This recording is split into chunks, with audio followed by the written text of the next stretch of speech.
Hello, everyone. I hope all of you are taking care of yourselves. We've already finished theme 6, that was Bhakti and Sufism.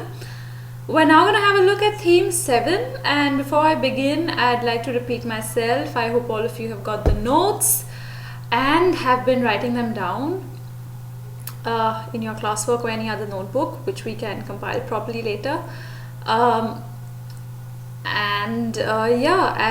Do go through the notes, but don't forget to read the textbook as well. I've already sent the links through which you can download them, the ebooks. And we'll just move ahead with theme 7 then. And also, in case you have any queries, please feel free to get in touch with me.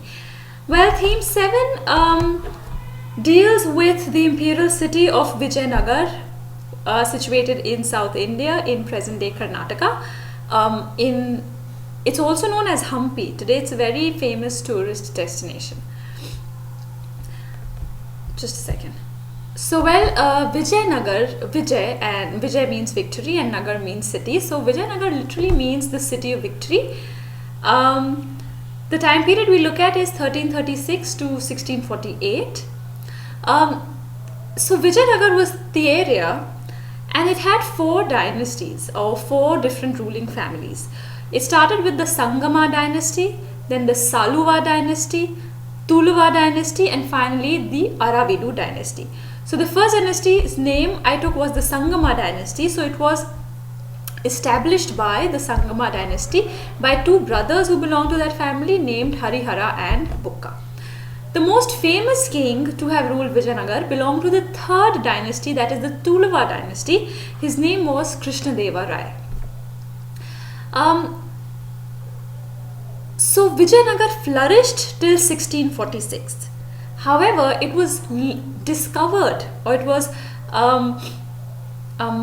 discovered much later during the 1800s by Colonel Colin Mackenzie. I need you to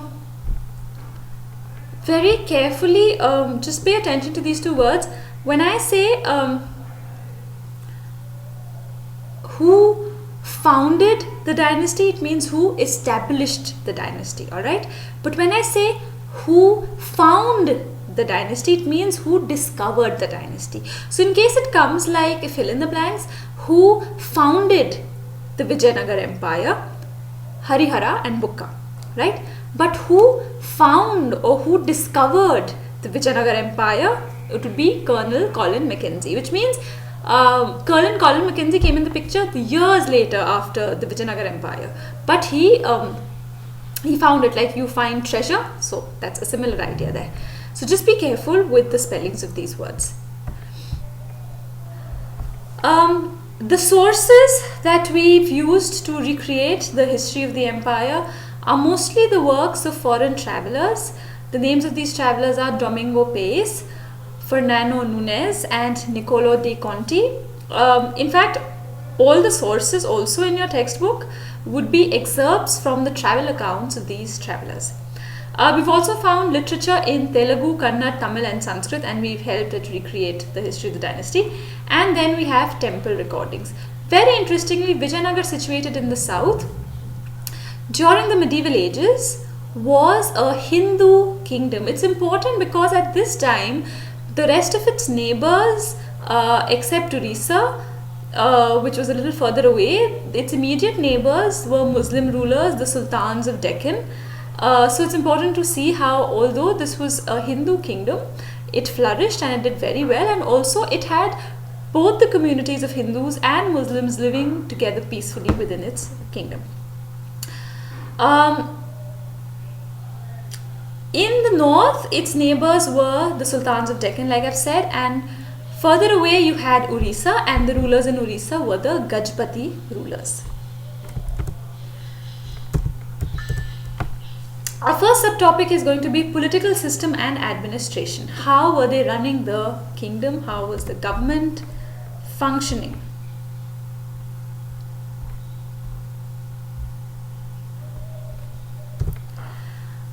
You had something known as the Amara Nayaka system. What is the meaning of Nayaka? Nayaka are basically chiefs who have forts and who have armed support. Now, Amaranayaka here meant it was something more like the Ikta system, which was being followed in North India.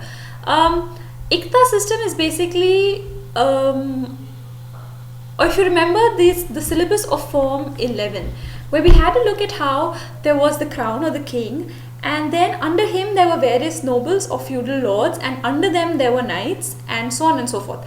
So similar idea was also taking place here in the Maranayaka system, which in North India was being followed as the Ikta system, where there would be a king, and then the king would give away land to these feudal lords or people to noble families or knights, and these feudal lords would then maintain an army and be in charge of collecting the revenue and giving it to the king. In times of war, of course, the king had his own personal army, but apart from that, all these feudal lords under the king would also send their army.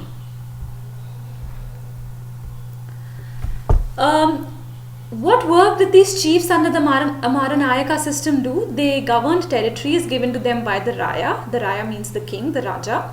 They collected taxes from peasants, craftsmen and traders. They used some revenue for personal use, of course, and they maintained a contingent of elephants and horses for war, and they sent tributes or gifts to kings. So there were basically, like I mentioned, two types of armies. One was the personal army of the king, and the other was the feudal army under each feudal lord or under each Nayaka.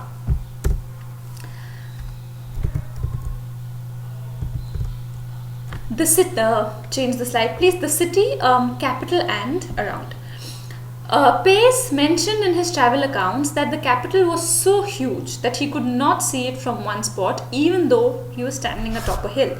There were hills, groves of trees and conduits of water.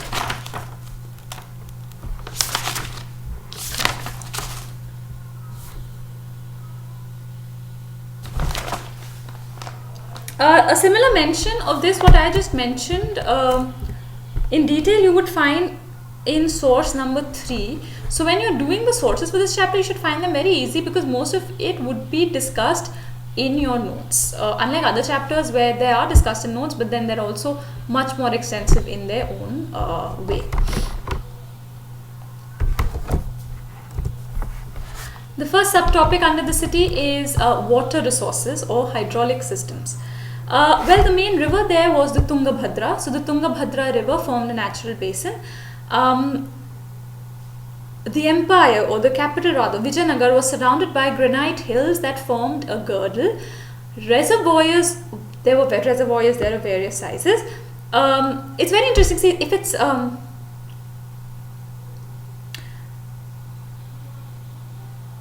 although the river is a natural basin, if that whole area is surrounded by granite hills and forests, it's not just going to have a natural defense system, it's also going to have a natural ecosystem, which is going to help in the cultivating of its resources.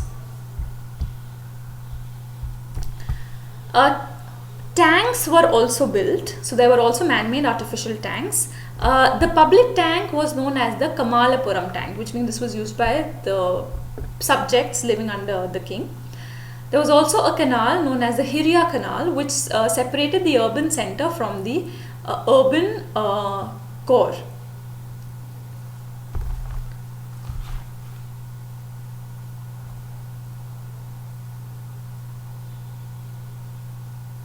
Which separated the sacred center from the urban core. So sacred center, since we know this is the Hindu kingdom, it would have a lot of temples, and it's near these temples that the royal center would be situated. So temples and royal center are going to be together, and then there's the Hiriya Canal, which is going to be like this division, and beyond that, in the other side, you would have the urban center or the market and places where the rest of the people would live.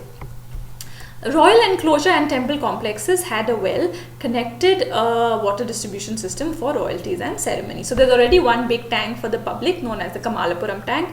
There are various other reservoirs also, but this is the most important tank. The Hiriya Canal then separated the sacred and royal center from the market or urban area.